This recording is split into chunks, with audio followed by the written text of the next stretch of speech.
토론 시간 한 6분에서 7분 정도 시간을 드리겠습니다. 먼저 문태인 교수님 토론 주시기 바랍니다. 네, 감사합니다. 경상대학교의 문태인입니다.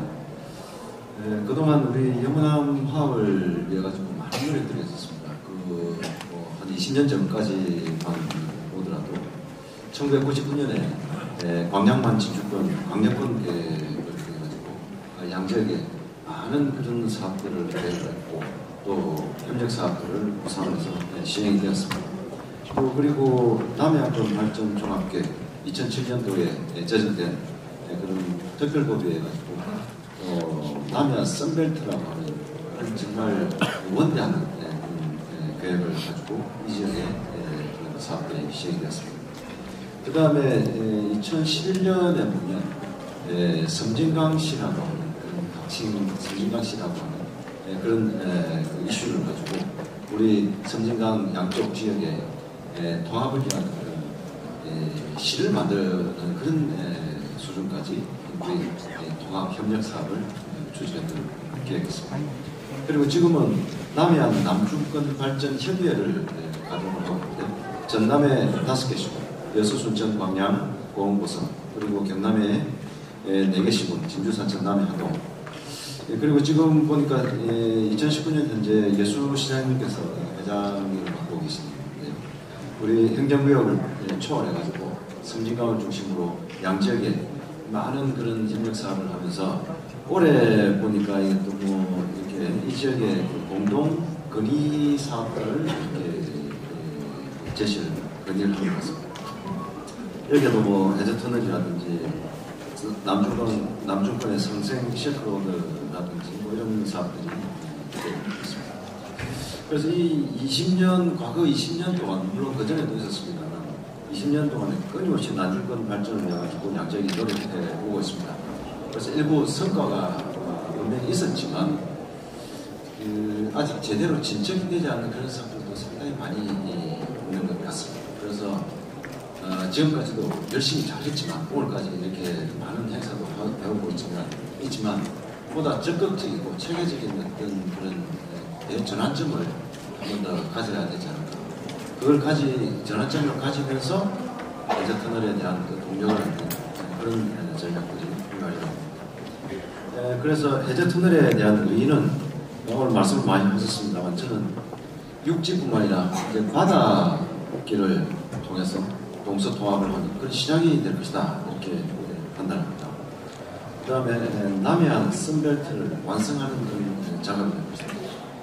그리고 무엇보다도 이 터널이 완성이 되면 산업뿐만 아니라 관광산업의 획기적인 그런 진흥과 양지역이 가지고 이때까지 숨겨져 있던 잘 안 나타나 있던 그런 지역의 정말 보석 같은 지역의 역사 문화 이런 것들을 다시 밝혀내서 개발을 해서 상품화하고 지역 이미지를 제공하는 데 상당히 중요한 역할을 할 것이다 이렇게 봅니다.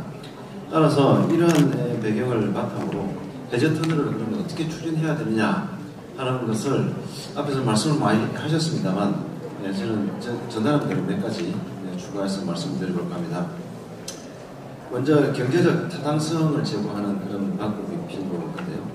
이게 뭐 핵심이겠죠. 지금 아무리 균형 개발을 새로운 지표로 넣는다 하더라도 기본적으로 이게 수요가 안 나올 때는 만들어 놓고 이 지역이 정말 그 유지 관리한다고 정말 많은 또 비용이나 이런 것에 고통을 겪을 수가 있습니다. 그래서 무조건 떼쓰는 것도 중요하지만 정말 이 지역의 수요를 개발을 해서 경제성을 올릴 수 있는 최선의 노력을 다 추가적으로 해야 될 것이다 그렇게 생각합니다. 그렇게 해서 두 번째는 지금 광주 전남연구원과 경남발전연구원에서 발전해 주시고 연구도 많이 하셨습니다만 조금 더 공동 TF라고 그럴까요? 뭐 그런 것을 구성을 해서 정기적으로 만나셔가지고 좀 연구를 체계적으로 해주실 것을 부탁드립니다. 그 다음에 지역 간 신협력 체계를 구축하는 겁니다. 지금 좀 전에 말씀드린 대로 남해안 남중권 발전 협의회가 있지만 상당히 일도 많이 하고 하시는 것 같습니다. 그래서 이거를 조금 업그레이드 시켜가지고 새로운 옷으로 좀 갈아입혀서 좀 어필할 수 있는 그런 이미지 메이킹을 좀 할 수 있지 않을까 그런 생각합니다. 그래서 지금 그 벤치마킹을 해야 될 것이 동해안에 울산경주포항이 체결한 협력으로서 헤어룸 동맹이라고 하는 게 있습니다. 헤어룸 동맹이라고 하는 그 자체가 하는 일은 우리 협의체하고 비슷하겠습니다만 그 단어가 가지고 있는 파워라 그럴까 그런 것은 정말 다르지 않을까 생각을 합니다. 그래서 이 업그레이드 체계적으로 추진하기 위한 양지역에 그런 화합하고 동맹을 한다고 하는 그런 이미지를 포함한 남중동맹이라고 할까요? 뭐 그런 형태로 업그레이드를 하는 것을 제안합니다. 그 다음에 양지역의 지속적인 교육 사업도 확대가 필요한데요. 공통점을 찾아보니까 동서를 연결하는 겁니다. 그래서 해돋이부터 석양 바닷길을 완성하는 그런 세계적인 관광지 개발에 대한 것도 추가적으로 지속적으로 개발을 해서 그 편익을 높일 수 있도록 그렇게 하는 게 좋을 것 같습니다. 그 다음에 마지막으로 글로벌 수요를 확보하는 겁니다. 지금은 되게 보면 이 지역에 양지역에 뭐 편익을 주고받고 하는 그런 조금 어떻게 보면 한정된 수준의 이야기가 오가고 있는 것 같은데 조금 더 우리 남해안에 글로벌 차원의 어떤 산업이나 글로벌 관광 산업이라든지 뭐 조선 산업이라든지 다른 어떤 산업이라든지 그와 같은 어떤 원대한 계획을 먼저 만들고 거기서 이게 해저 터널이 스포트하는 그런 차원의 어떤 시나리오가 필요하지 않을까 생각합니다. 네, 이상 발표를 마치겠습니다. 네, 감사합니다. 우리 문 교수님 아주 재미있는 아주 중요한 두 가지를 말씀해 주셨는데 5가지 중에서 하나는 뭐냐 하면 어차피 예타를 또 거쳐야 되는데 경제적 타당성이 많이 좋아졌다라고 하는 지표를 지역사회에서 개발해야 된다는 얘기입니다. 사실 여수시도 그렇고 남해군도 그렇고 전남도도 그렇고 경상남도도 그렇고 경제적 타당성을 뒷받침할 수 있는 지표 관련된 발굴 이게 전혀 사실은 미흡했었는데 아주 그런 말씀을 해주셨고요. 또 하나는 어버넌스라고 하는 차원에서 양 지역이 협력해서 TF도 만들고 또 그런 추진 체계도 구축해보자고 하는 얘기를 해주셨습니다. 아마 이것은 앞으로 또 우리가 이따가 이 종합 토의에서 다시 한번 이 얘기를 해볼 내용이라고 생각합니다. 감사합니다. 두 번째는 유정복 본부장님. 네, 감사합니다. 오늘 이 자리에 초대해 주셔서 대단히 감사하고 그다음에 조승용 국회부의장님 또 직접 설명해 주신 자료, 그다음에 앞에서 두 분이 설명해 주신 자료 덕분에 이 지역에 대한 이해도가 상당히 좀 높아졌다 이렇게 볼 수가 있습니다. 그 점에 대해서 다시 한번 감사드리고요. 저는 이제 제 3자 입장에서 몇 가지 말씀을 드리겠습니다. 발표자께서도 이제 말씀을 해 주셨지만 최근에 인구 감소 시대, 특히 지역의 비수도권의 인구 감소 시대에 접어들었습니다. 그래서 이 부분에 있어서는 현 정부에서도 상당히 좀 문제점에 대해서 인식을 하고 해결방안을 찾고 있습니다.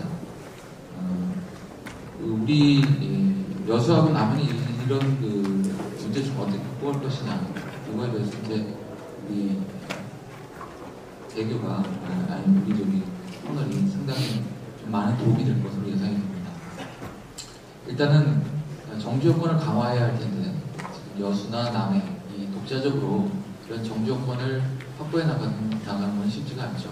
여기 뭐 병원이나 아니면 대학 여러 가지 종합적인 도시가 갖춰야 될 모든 시설을 각각의 도시가 갖춘다는 건 사실상 불가능합니다. 그런 차원에서는 함께 생활권을 형성해가면서 플러스를 형성해가면서 이러한 문제점을 함께 해결하는 것이 상당히 좀 필요하겠다 이렇게 생각이 됩니다. 이러한 터널 사업, 교통 SOC가 상당히 이런 부분에 시너지 효과를 발휘할 수 있는 준비가 될 수 있겠다는 생각을 해봤습니다. 그 다음에 이제 관광 인구의 지금 증가가 최근에 많이 늘었지만 추가적인 유입이 더 필요하겠다. 그래서 정주 인구와 관광 인구가 함께 늘어야만이 이러한 지방의 인구 감소 시대를 극복할 수 있는 해법이 될 수 있겠다 이렇게 생각을 해봤습니다. 그래서 지금까지 발표자분들의 그 발표나 이런 걸 들어보고, 그 다음에 여기 계신 분들의 열기를 느껴봤을 때, 이러한 필요성은 이제 느끼지만, 객관적으로 봐서 현 제도하에 어떻게 이거를 통과시킬 것이냐 하는 게 숙제가 되겠습니다. 그래서 지금까지는 뭐 전략적으로 잘 대응을 해오고 있으시다는 편향이 첫 번째는 예타 면제 사업을 아무래도 계속해서 추진을 해야 되겠죠. 선정이 되지 않았지만 다음번에 이제 계속 선정을 하는 그런 노력을 기울여야 할 것 같고, 두 번째는 이제 중장기적으로 예타를 통과시킬 수 있는 전략을 짜야 되겠습니다. 그래서 지금 발표 자료에서 속에서도 포함이 되어 있습니다만, 현 제도와의 예타를 통과해야만이 정부의 국비를 지원받을 수 있고, 또 이러한 부분에 전공법이 좀 필요하다고 볼 수 있겠습니다. 최근에 기재부에서 예타 제도의 개선을 발표를 했습니다. 근데 이제 발표자께서도 지적을 했지만은 이 경제성 비율을 5% 낮추고 지역균형 발전 가중치를 5% 인상하는 것만으로는 현실적으로 반전을 기대하기는 쉽지는 않습니다.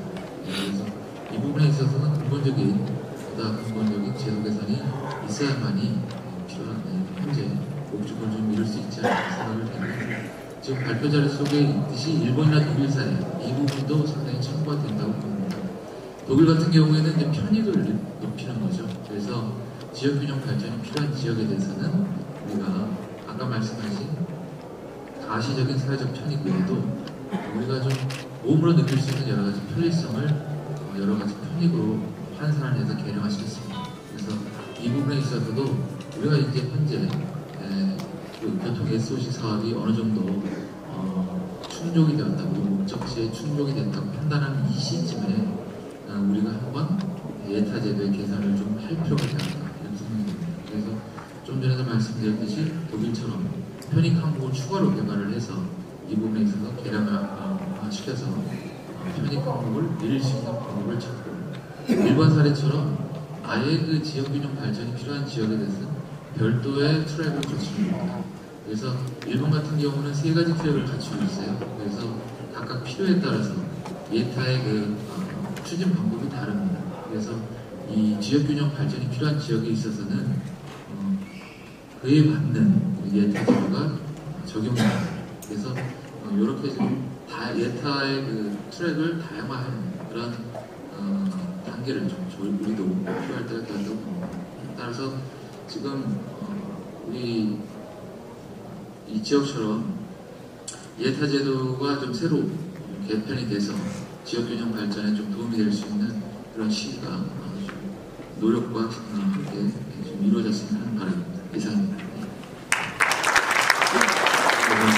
본부장님 말씀을 압축하면 우리 문태인 교수님이 얘기한 것하고 약간 비슷한 맥락입니다. 뭐냐면 어차피 해저 터널을 현 법체계에서는 예타 면제 대상이 아니기 때문에 예타를 통과해야 되는데, 그렇게 하려면 예타 통과할 수 있는 논리를 만들어야 된다. 전략을 만들어야 된다.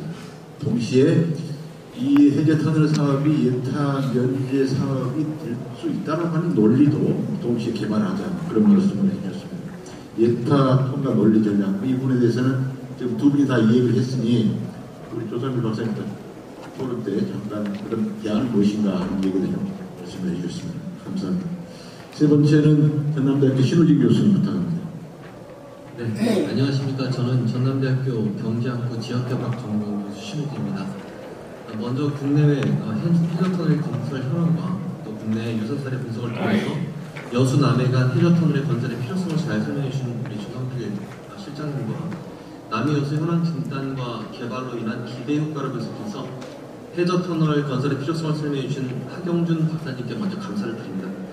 사실 지난 10월달 대통령 때 저도 토론자로 참석한 입장에서 이번 정부의 예타 면제 사업에 정말 이 사업이 포함되었으면 하고 내심 기대하였습니다. 그런데 다른 아마 국가적, 지역적 중요한 사업들이 많아서 우선순위에서 밀리지 않았나 생각합니다.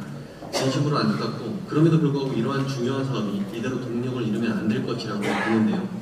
공공부문의 인프라 확충은 기본적으로 국가 균형 발전과 지역 발전에서 매우 중요합니다. 여기에 더해서 호남의 여수와 영남의 남해를 잇는 해저 터널은 동서합에서 중요한 역할을 할 수가 있습니다. 따라서 여수 남해 간 해저터널은 단순한 건설 사업이 아니고요. 다양한 관점에서 볼 때 반드시 조속히 실행돼야 되는 사업이라고 생각합니다. 저는 생각의 전화를 통해 한번 여수 남해 간 해저터널 개발이 필요하다는 생각으로 한 3가지 주제로 먼저 말씀드리겠습니다. 첫 번째는 가까운 이웃은 멀리 있는 가족보다 가깝다라는 점입니다. 동서화합을 지역 간으로 연결해서 이야기할 때는 우리는 어디 얘기합니까? 항상 광주, 대구 간 화합을 얘기합니다. 다시 말해서 달빛 동맹, 달구벌 대구와 빛고울 광주를 연결하는 그런 말이겠죠. 광역시, 대도시라서 두 지역이 상징적으로 언급됩니다. 이를 위해 대도시 간 협력, 국가적 차원의 연결 노력이 지속적으로 논의된 이유가 되기도 합니다. 그런데 여러분, 동서화합이라고 하면 가장 어떤 단어가 먼저 떠오릅니까? 저는 사실 대중가요의 영향도 있겠지만 저에게는 사실 화개장터라는 말이 가장 먼저 떠오릅니다. 왜 그럼 화개장터일까요? 네, 그것은 바로 경상도와 전라도가 만나는 지점에 위치한 장터이기 때문입니다. 저는 과연 상징성이 중요한가 아니면 실질적인 주민들과 관광객들의 편의성이 중요한가라는 주제를 한번 던져보고 싶습니다. 지금까지 동서화합이라고 하면 인구수가 많은 대도시 중심으로 보고 그것을 성공하면 화합에 성공했다라고 얘기합니다. 광주는 대구에서부터 사실 얼마 떨어져 있습니까? 직선거리를 177km입니다. 실제로 200km 이상 떨어진 지역입니다. 따라서 거주하는 사람들도 또 그 사람들이 하는 경제활동 패턴들도 전혀 다른 두 지역인데요. 이 떨어진 두 지역의 화합을 강조하고 이루면 동서화합이 됐다 이렇게 얘기하는데 왜 가장 가까이 위치하지만 도로 접근성이 멀어서 가깝고도 먼 당신이 된 여수 남해는 동서화합의 요건에서 멀어져야 하는가 이런 점에서 사실 아쉬움이 크게 남습니다. 여수 남해가 해저터널 연결이 되면 교류가 활발해질 뿐만 아니라 환경이 더욱 좋아지기 때문에 많은 교통과 물자의 흐름, 그 다음에 인적 자원, 그 다음에 문화의 교류가 빈번하게 연결될 수 있기 때문에 두 지자체 간 연계 프로그램 개발로도 연계될 수 있는 굉장히 훌륭한 자산이라고 하는 것. 즉 상징성보다는 우리 실행을 앞서자라는 얘기를 먼저 하고 싶습니다. 두 번째는 기반시설의 연결은 유동인구 유입에서 중요한 역할을 한다는 얘기를 하고 싶습니다. KTX에 의해서 최근에 SRT가 수도권과 지방을 연결해주는 역할을 하고 있는데요. 고속철도의 발전은 지역 간 이동 시간을 현저하게 줄이면서 국민들의 이동 욕구와 활동 범위를 크게 증대시키고 있습니다. 그런데 처음 KTX가 개통될 때 어떤 이야기들이 있었는지 아십니까? 지역 주민들의 반응이 이랬습니다. 이제 지방은 수도권에 흡수되고 지방에 거주하는 많은 사람들이 수도권으로 이주할 것이다 이렇게 바라봤습니다. 일일 생활권이 활성화되면서 지방에 일자리가 있지만 거주는 수도권에 살 것이다 이렇게 얘기를 하죠. 결과는 어떻습니까? 물론 인구 유출에서 분명히 나타나고 있습니다. 그렇지만 반대의 모습도 크게 나타난다는 거죠. 즉 수도권에 있는 많은 사람들이 지방을 방문해서 즐기는 패턴이 이제 자유로워졌습니다. KTX가 연결되기 전에 상상하지 못했던 이동시간 단축이 이루어지면서 사람들은 너나 할 것 없이 새로운 장소, 기억에 남는 장소로 여행을 떠납니다. 다시 말해서 유동인구가 늘어나게 됐다는 얘기입니다. 저는 그 혜택을 여수가 크게 받고 있다고 생각합니다. 여수와 남해가 연결된다면 그렇다면 어떨까요? 두 지역의 해저터널 연결은 거제, 통영, 남해로 이어지는 관광객의 유동성을 더 넓히게 됩니다.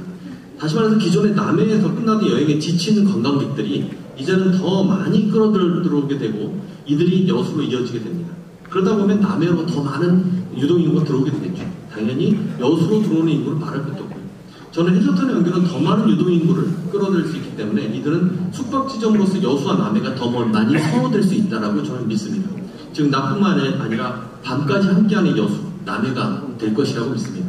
마지막으로 저는 여수 남해의 주민들의 의지가 사업 타당성에 반영되어야 한다고 생각합니다. 지금 여러 경제성 지표에 대한 말씀을 하고 계시지만 사실 거기에 대해서 많은 해법들이 나타나고 있지는 않습니다. 그래서 저는 그냥 하나 예를 한번 들어보겠습니다. 서울에서 진행한 설문조사의 예를 하나 소개하고 싶은데요. 서울 주민들 대상으로 남산을 가리는 아파트 개발을 막기 위해서 그러면 아파트 층수를 제한하는 대신에 이에 대한 수익 감소를 주민의 세금으로 지불할 여유가 있는가에 대한 조사를 수행했습니다. 처음 연구 방법을 논의하면서 과연 이에 대한 지불 여유가 있을까? 라는 의구심을 갖고 사실 연구에 임했었는데요. 분석 결과 많은 분들이 그러한 부분들, 나에게 혜택을 주기 위해서라면 지불할 여유가 있다라는 얘기를 합니다. 여수 남해 해저터널은 어떨까요? 물론 기반시설을 설치하는 비용이 과다해서 세금이나 기부금을 통해서 완전히 보존은 어렵다고 생각합니다. 하지만 해저터널 설치를 위해서 주민들의 이런 것들을 유지하기 위해서 여러분의 돈이 단 10원, 20원이라도 표현될 수 있다면 그런 부분들이 쌓여서 결국은 저희가 BC 분석, 즉 타당성 분석을 할 때 반영될 수도 있지 않을까라는 생각을 한번 해봅니다. 이상과 같이 여수와 남해 연결은 국가적 관점에서 지방 소멸에 대응하고 우리나라 남해안 관광의 새로운 흐름을 만들면서 동서화합의 좋은 본보기가 되는 훌륭한 지방도시가 상생 모델이 될 수 있다고 저는 믿습니다. 이를 위해서는 저희부터 생각의 전환이 필요하다고 보는데요. 중앙정부, 지방정부, 정치인, 그리고 주민들이 의지를 보여주고 이를 실행에 옮기기 위해 노력한다면 저는 국책사업으로 가능한 빠른 시일 내에 해저터널 건설에 대한 본격적 논의가 진행될 수 있다고 믿습니다. 네, 경청해주셔서 감사합니다. 이상으로 토론을 마치겠습니다. 교수님 말씀 중에 좀 유념해야 할 게 두 가지라고 보는데, 하나는 어차피 해저터널 전에는 우리가 대비했지 않습니까? 이게 동서합의라고 하는 대단히 정치적이고 국가 통합적인 어떤 사회적 관점에서 접근했지, 이것에 이 사업이 가져오는 경제적 파급 효과에 대한 논의나 거기에 대한 구체적인 연구 활동은 좀 사실 소홀했던 건 부인할 수 없는 사실입니다. 그런 측면에서 신 교수님은 이 사업을 너무 동서합의라고 하는 상징적 차원에서 접근할 게 아니라 실제로 사업의 효과성을 주목하고 그 효과성을 얘기해야 되지 않나라는 그런 말씀을 해주셨고요. 또 하나는 지역사회가, 신 교수님은 그런 얘기입니다. 지역사회가, 즉 쉽게 얘기하면 여수와 남해, 좀 더 나가면 경남 서부권과 전남 동부권, 광양만권이 이 사업을 위해서 얼마나 많은 거버넌스를 만들어냈는가라고 하는 얘기입니다. 아마 이 얘기는 아마 신 교수님이 이런 얘기를 하고 싶지 않았나 싶습니다. 실제로 경상남도의 지역정치권에서 중요 핵심 지역은 창원 지역이고요. 전라남도에서 중심 지역은 광양만권입니다. 그런데 지역 정치적 관점에서 보면 경상남도는 창원이 중요하다 보니까 창원 쪽에 힘을 실어주는 그런 상황이었고, 그러다 보니까 경남의 서부권은 지역 정치권에서 상대적으로 소외된 그런 측면이 있습니다. 반면에 전라남도는 지역 정치권의 그 리더십이 광양만권에서 만들어지지 못하다 보니까 최근 한 10여 년 전라남도 지사가 가지고 있었던 어떤 지역 정치적 관점에서 보면 상대적으로 전라남도의 중핵 지역인 광양만권에 대한 어떤 관심이 좀 부족했었고, 그러다 보니까 연륙 연도경 이런 부분들이 서해안 쪽에 치우쳐 있고, 그런 측면에서 이 사업 타당성을 좀 논의를 하려고 하면 지역 주민들의 어떤 거버넌스, 의지, 추진 체계 이런 것을 응축해야 된다, 그런 얘기를 신우진 교수님은 하고 있지 않나 생각합니다. 감사합니다. 네 번째 토론자는 우리 김종학 센터장님 부탁드리겠습니다. 네, 안녕하십니까. 국정원 김종학입니다. 오늘 여수남해간 해저터널 토론에 와서 여수남해 해저터널에 대해서 많이 저도 공부를 한 것 같고요. 이 사업을 추진함에 있어서 모든 사업이 마찬가지지만 기회가 되는 요인이 있고 극복을 해야 되는 요인이 있는 것 같습니다.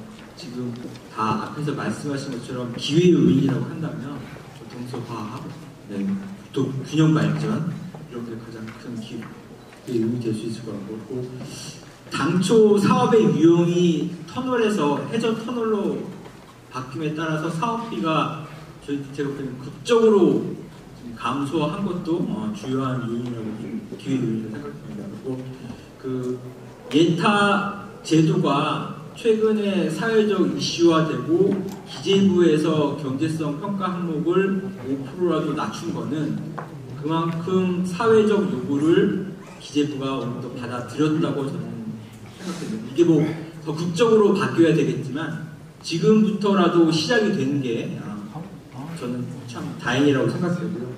이러한 기회 요인이 있지만 극복해야 될 요인이 더 많은 것 같습니다.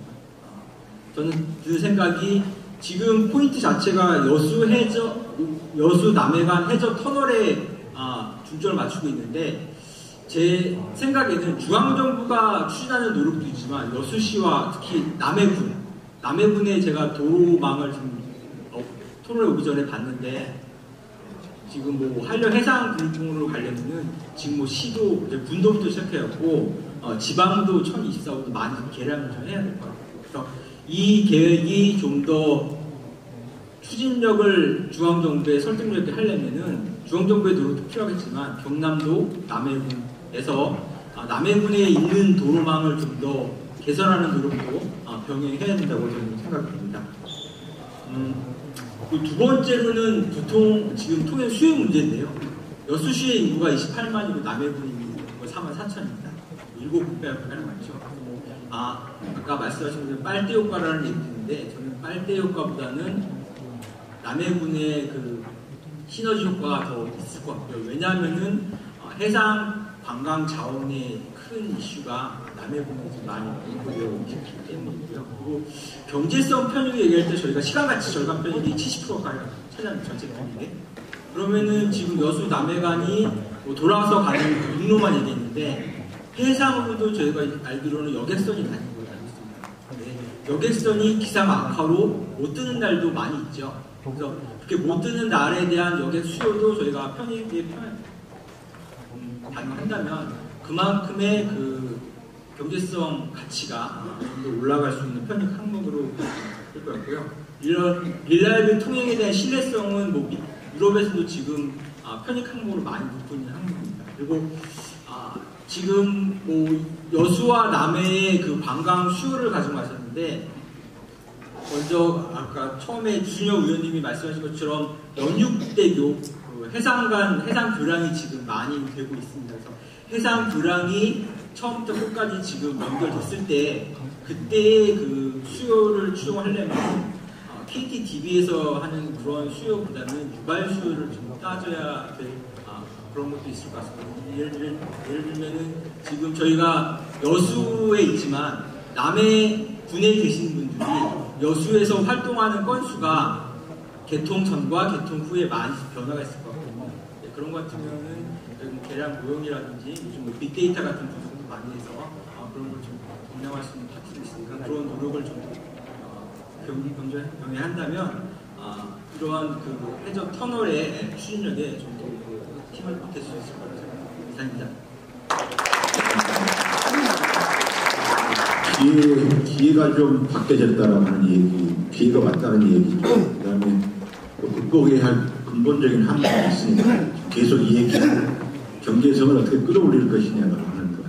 그래서 유발 수요나 지역성 수요 효과도 같이 좀 제시하는 게 좋지 않겠느냐. 그렇게 하려면 이걸 연구를 해야 되는데 이 연구에 대한 활동들이 사실 지금 전라남도, 경상남도 연구원을 말할 것도 없고요. 또 지방자치단체에서 그런 용역 활동도 지금 안 하고 있는 상황입니다. 그러니까 지표를 어떻게 끌어올릴 것이냐, 만들어낼 거냐라고 하는 좋은 말씀을 해주셨습니다. 감사합니다. 마지막으로 우리 이정기 과장님은 아무래도 지금 기업 중에 궁금한 건 두 가지일 것 같아요. 경제성은 일단 놔두고요.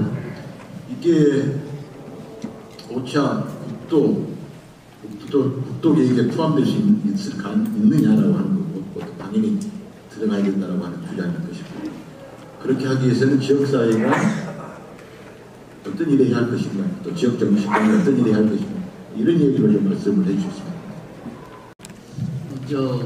전정없는 국회 주승경 부회장님, 저희 국토교통부 상임위원회 위원장님도 맡으시고 또 현재는 국토발전에 대해서 저희들에게 항상 아이디어도 많이 주시고 저희를 지도해 주고 계십니다.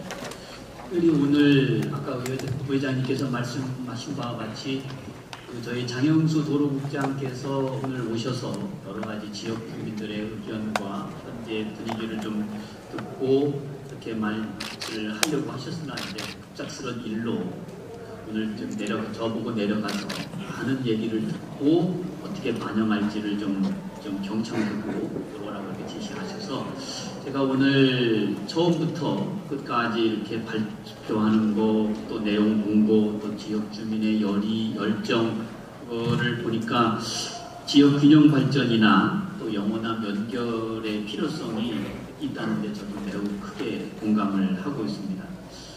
먼저 여러분들도 아시다시피 도로라는 것은 모든 도로 사업은 예비 타당성 제도가 있기 때문에 일정한 사업비, 즉 500억 이상의 사업비가 투자되는 사업은 예비 타당성 제도를 반드시 거쳐서 거기에 통과돼야만 사업이 추진되고 있습니다.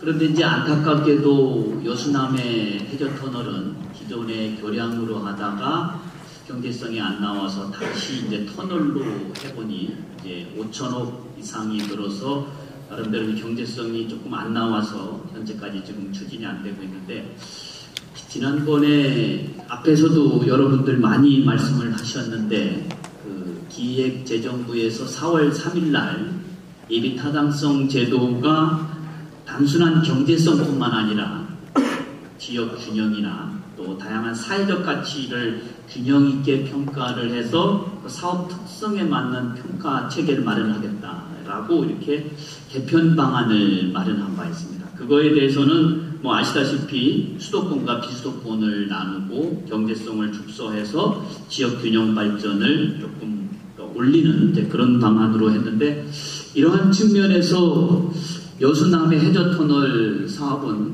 이러한 제도 개선된 예비타당성 제도 방안을 이렇게 평가 제도를 받는다면 평가 지표를 많이 좀 높일 수 있지 않겠나, 이런 생각입니다. 또한 이러한 평가 지표를 높일 수 있는 내용은 앞에서도 여러분들이 말씀하셨습니다만 여수시나 남해시, 남해군 차원에서도 평가 지표를 높일 수 있는 이런 방안이 있는가를 다 같이 함께 고민이 필요하다고 봅니다. 한편 그 예비타당성 제도는 아시다시피 기재부가 중심이 되어서 그 제도를 운영하고 있는데, 아까 경남도나 전남발전연구원에서 말씀하셨듯이 지역발전 낙후도 또 사회적 할인율 뭐 이런 다양한 방안들이 반영이 안 됐다 이런 말씀하셨는데, 저희도 기재부에 뭐 건의를 하겠습니다만 지역에서도 적극 건의를 해서 예비타당성 제도가 지역에 맞는 지역 균형 발전이 되는 그러한 내용으로 좀 개편이 됐으면 좋겠습니다. 아울러서 이러한 그 정부에서도 이렇게 연결하는 이런 화합 측면도 저희가 다양한 방안으로 검토를 좀 하겠습니다. 그리고 국토부 차원에서도 이렇게 단순히 교통량이나 경쟁성뿐만 아니라 지역 균형, 또 지역 간의 그 영원함의 화합이라든가 이런 것도 다양한 방안으로 검토한다는 말씀을 드리겠고요. 통상 이제 저희가 예비타당성을 해서 기재부에 제출하는 것은 금년 하반기, 한 상반기까지 저희가 마무리를 해서 하반기에 저희가 제출을 할 예정입니다. 하반기에 제출을 하면 약 한 1년 동안 기재부에서 여러 가지 방안도 검토를 할 건데, 그러면 이제 내년 상반기에서 늦어도 7월경이면 이게 이제 고시가 될 예정입니다. 이를 위해서는 그 저희 중앙정부뿐만 아니라 그 국회부회장님을 비롯해서 여수시, 남해군 등에서 다양하게 교통 수요나 또는 평가 지표를 높일 수 있는 방안을 저희도 다양한 방안을 강구해 보겠습니다만, 이런 지역에서도 적극적으로 좀 방안 강구를 해서 본 사업이 지역 균형 발전과 또 영원함을 연결하는 교두보 역할을 할 수 있는 그런 사업이 될 수 있도록 함께 노력이 필요하다고 생각합니다. 감사합니다. 이 과장님 말씀에 또 핵심이 하나는 지역사회에서 경제성이 높게 나올 수 있는 지표를 개발해 달라. 지표에 대한 연구가 또 공통적 주문사항이었습니다. 감사합니다. 아까 제가 말씀드린 대로 혹시 여기 플로에 계신 남해나 여수분들은 각각 한 분씩에게 제가 질문 기회를 짧게 드리고 싶은데, 질문하실 분 있으면 손을 들어주시면 마이크를 전달해 드리겠습니다. 예. 자기 소개를 하고 짧게 질문을 해주시기 바랍니다. 예, 저는 남해군 의회에서 온 정영란입니다.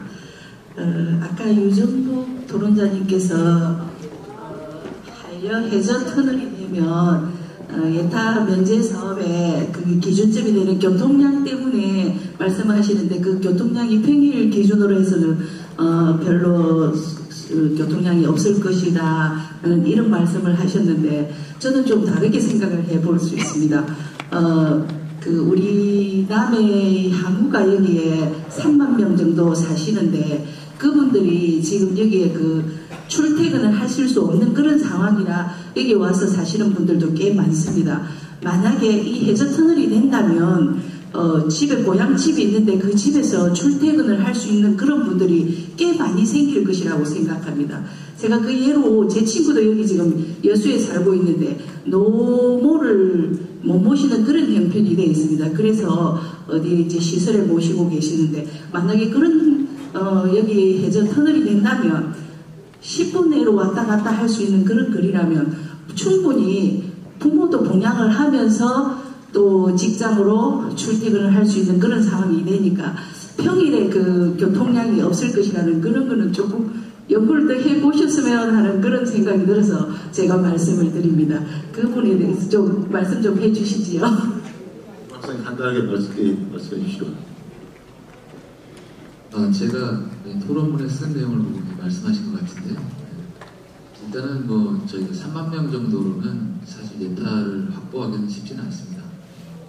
현재 예타 5천억 정도의 규모면은 훨씬 많은 평일 수요가 있어야 됩니다. 그래서 우리 그 해저터널의 경우에는 평일 수요만으로는 도저히 어렵고 그 주말 수요, 즉 토요일날, 일요일날 관광 수요를 반영을 해야만이 굉장히 좀 올라갈 수 있는 여건이. 그래서 당연히 맞는 말씀이고요. 3만 명 이상의 필요가 있을 겁니다. 근데 그거 외에도 관광 수요를 반영하지 않고서는 저희가 우리가 목적을 달성하기 어렵기 때문에 추가적인 그 여러 가지 관광 수요나 평일 수요, 그 외에 우리가 느끼는 편리성 이런 것들에 대해서 추가적인 편익의 개발이 필요하다고 이제 그렇게 말씀드렸습니다. 네, 감사합니다. 또 다른 질문 없으면 아까 지금 지표가 개발과 관련이 계속 얘기가 나왔는데 저도 여러 지금 지명 토론에도 동일한 생각입니다. 이 부분에 관련해서 말씀을 좀 주시죠. 네, 먼저 그 무태윤 교수님, 그다음 유정복 본부장님, 김종학 센터장님이 말씀하신 내용이 거의 맞습니다. 저도 그렇게 주장을 해왔고요. 제가 발표한 논문 29페이지에 보시면 평가 지표를 제가 제시해 놨습니다. 앞으로 이런 걸 좀 반영해달라는 이야기입니다. 거기에 보면 현재 지금 편익을 측정할 수 있는 항목 우리나라에서는 4가지밖에 인정하지 않고 있어요. 가장 계량하기 쉬운 것만 인정을 하고 있다는 거예요. 아까 김종학 센터장 이야기했던 유발 수요예요. 그거 인정하지 않습니다. 저희들은 그거 죽고 살고 건의를 하죠.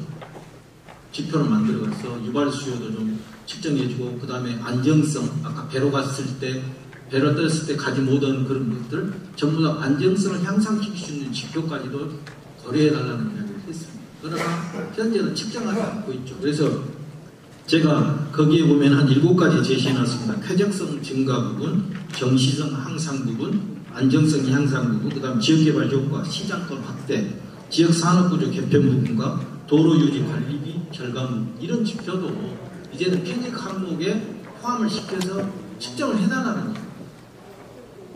근데 아직도 기재부는 가장 쉬운 왼쪽에 있는 지침 4개만 반영하고 있다. 그래서 이걸 좀 더 확대해달라는 것을 건의드리고 있고, 이러한 지표는 측정 방법이 제가 여기서 다 말씀드릴 수 없습니다만, 익산청과 저희 전라남도, 저희 연구원이 참여를 해서 이 지표를 개발을 해냈습니다. 현재 용역을 해서 완료를 해놨는데 발표를 안고 있습니다. 왜? 결론은 이 제도가 바뀌면서 또 반영이 될 줄 알았는데 전혀 바뀌지가 않고 있다는 거예요. 그래서 이런 부분을 좀 더 편익 항목을 더 확대해달라는 얘기고요. 지금 현재 아까도 그 유정복 본부장님 좋은 말씀 하셨습니다. 독일, 일본. 저도 다 표로 제시해놨습니다. 그러나 독일, 일본처럼 평가 체제를 달리해서 해주면 얼마나 좋겠습니까? 그러나 그건 불가능하다는 거예요. 그렇다면 편익 항목이라도 좀 달리 측정을 해주면 이제는 여수 남해안도 어떻게 보면 예타 통과될 겁니다. 지표를. 이 지수가 나온다면은 제가 보기에는 제가 나름대로 측정해봤는데 0.8까지 나옵니다. 0.8 나오고 난 다음에 AHP 0.5 넘으면 됩니다. 사업할 수가 있죠. 되게 보면은 경제성이 1 넘어야 된다는데 사실 1 넘은 사업이 어디가 있습니다. 수도권 이해는 없습니다. 그러다 보니까 0.8에서 0.5가 되면은 거의 인정을 하고 있습니다. AHP가 0.5가 넘는가 하면. 그래서 그런 수준이라면은 이런 지표가 넣으면은 충분히 가능하다는 것을 다시 한번 말씀드리고요. 그 다음에 아까 좀 경제성 분석을 예타를 해서 경제성 분석이 좀 안 나온다면 일본처럼 수정을 좀 해서 좀 해줬으면 좋겠습니다. 낙후도를 좀 더 가중을 더 주어서. 근데 우리는 AHP만 가중치를 준다는 거예요. AHP라는 것은 뭐 의미가 없는 거 아니겠습니까? 경제성하고 동떨어진 거. 지금 측정 방법이 두 가지가 있습니다. 경제성을 측정하는 것과 그 다음에 정책적인 분석을 하는 것이죠. 근데 정책적 분석을 쉽게 하기 위해서 AH 방법을 쓰고 있다는 거예요. 근데 거기에 있는 지역균형발전 가중치를 5% 올렸니, 뭐 경제성 5% 낮췄니 하는 이야기입니다. 근데 거기에 뭔 의미가 있습니까? 의미가 없다는 얘기예요. 왜? 경제성 자체가 0.4가 나와버리니까 아예 이 사업을 할 수가 없다고 못을 박아버린다. 그래서 저는 경제성을 평가할 수 있는 이 지표 자체를 바꿔달라는 이야기였습니다. 그래서 아까 시간이 없어서만 말씀 못 드렸습니다만은 이 지표를 바꾸게 된다면 충분히 제가 봤을 때는 전라남도, 특히 경남도 수험 지역이 많은 지역에 대해서는 이런 개선이 될 거라고 이렇게 보고 있습니다. 고맙습니다. 지표를 바꾸는 게 지금 쉽지 않아서 지금 하는 얘기는 아닙니다. 그러면은 백업 데이터들을 양 연구원에서나 지역사에서 계속 공급해주는 방법이 있지 않습니까? 지금 안 되는데요.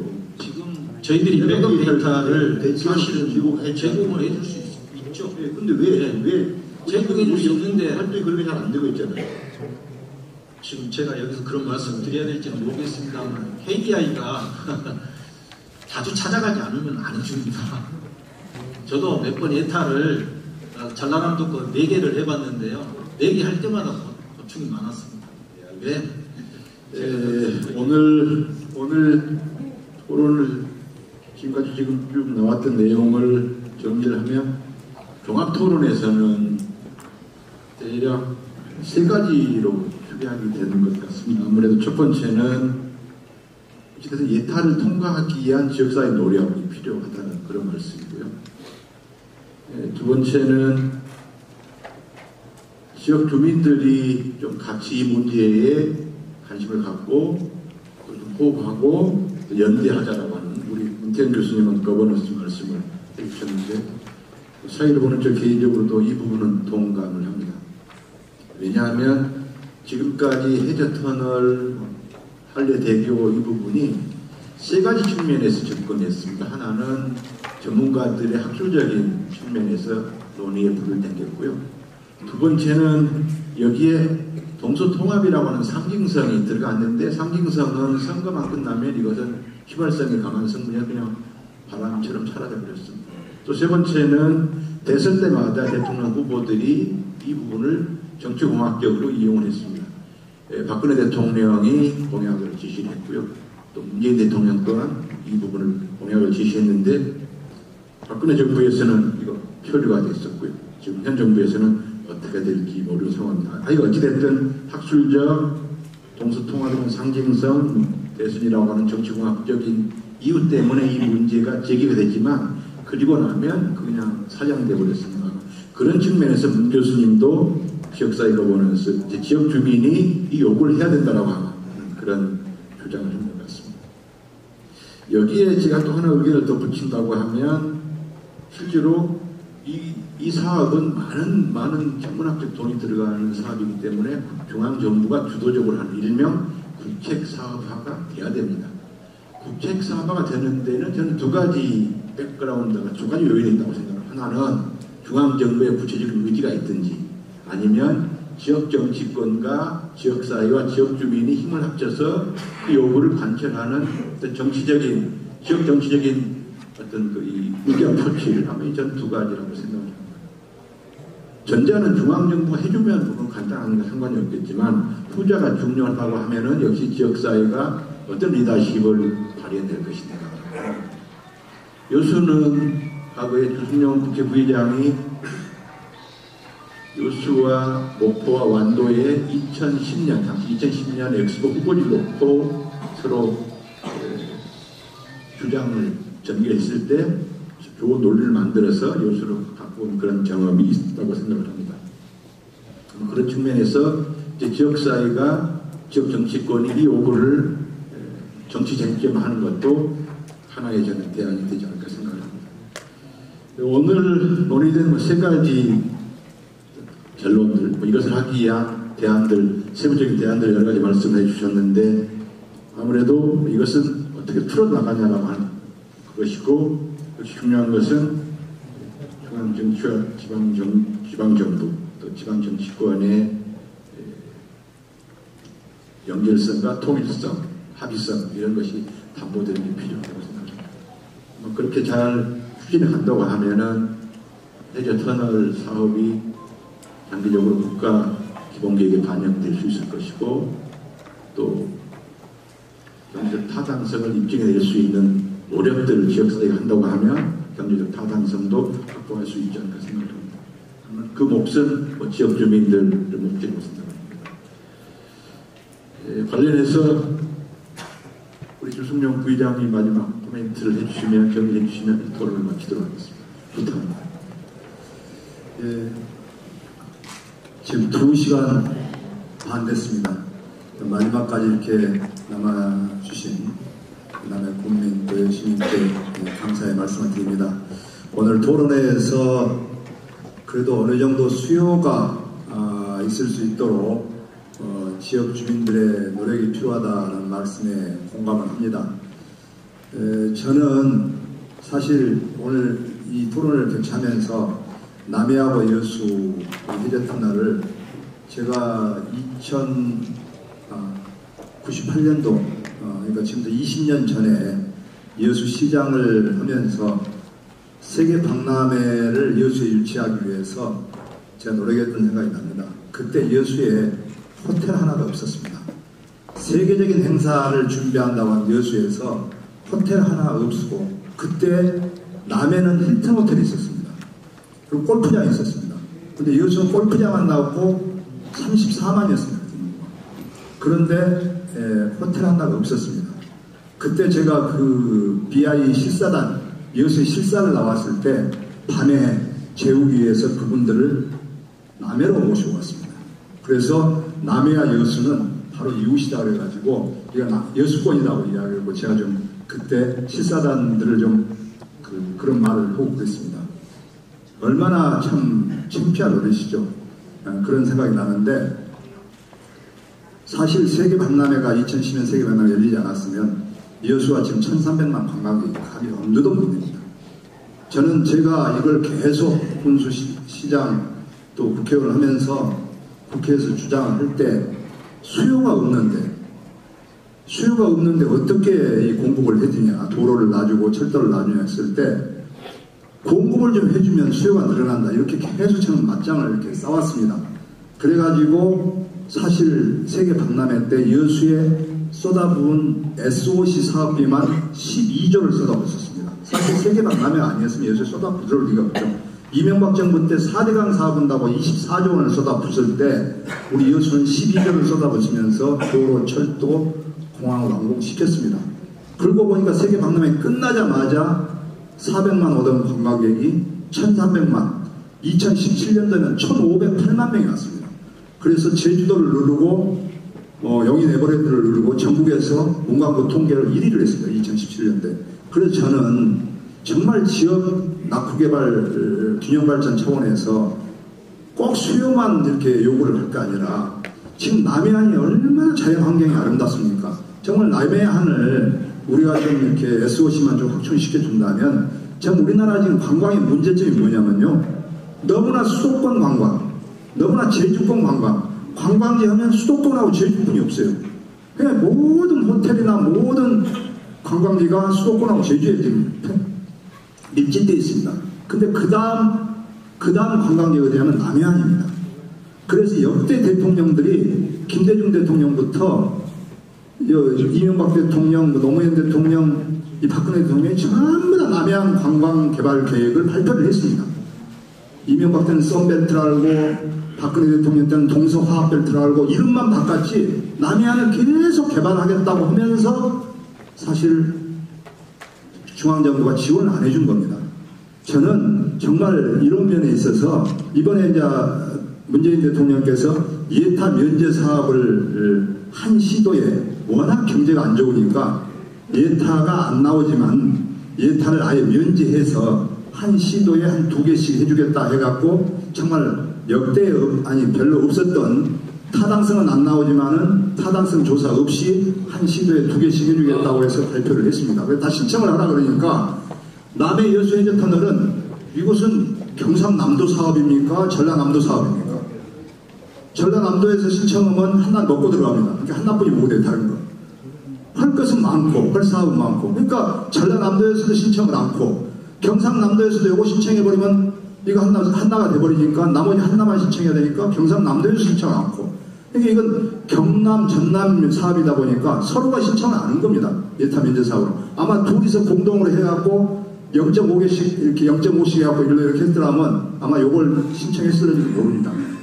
특히 경상남도에서는 이걸 꼭 하려고 합니다. 근데 우리 전라남도에서는 워낙 헐사이 많고 연륙계 연도계가 많고 다행히 여수거에 하나 선택이 돼서 예타 면제가 됐습니다만은, 저는 이 남해 여수 해저터널 이게 예타 면제 사업으로 좀 들어갔었으면 좋았을 거다 속으로 생각했는데, 전남에도 신청 않고 경남에 신청 않다 보니까 빠져버린 겁니다. 저는 그래서 정말 이번 기회가 저는 중요하다고 봅니다. 우리가 모여서 유를 창조해서 세계 박람회를 개최했듯이 저는 이것도 남해 주민들하고 여수 주민들이 들고 일어나면, 해달라고 들고 일어나면 정치권이 앞장서고 또 우리 이렇게 오늘 발표해 주신 교수님들이 뒤에서 백업을 해주고 데이터를 만들어 준다면 국토교통부에서 반드시 저는 이것을 예타 사업에 꼭 금년도에 아까 400여 개 중에서 한 50개 올라간가요? 50개 올라가서 내년 기재부에서 예타 사업으로 예타가 통과돼서 국가계획사업으로 꼭 반영이 되리라고 생각합니다. 여러분들께서 정말 이렇게 마지막까지 계셔 주신 이 열정을 가지고 많은 관심 가져주시면 대단히 고맙겠습니다. 고맙습니다. 이것도 오늘 두 분 발제자, 네 분의 5분의 지명 토론자가 참여한 종합 토론을 마치겠습니다. 경제해 주셔서 감사합니다. 네, 대단히 고맙습니다. 네, 토론을 진행해 주신 이정록 교수님과 패널 여러분에게 다시 한번 뜨거운 박수 보내주시면 고맙겠습니다. 이상으로 여수 남해간 해저터널 조기 추진 대토론회를 모두 마치겠습니다. 끝까지 자리를 함께해 주신 남해 국민 여러분, 여수 시민 여러분에게 진심으로 감사드립니다. 안녕히 돌아가십시오. 고맙습니다.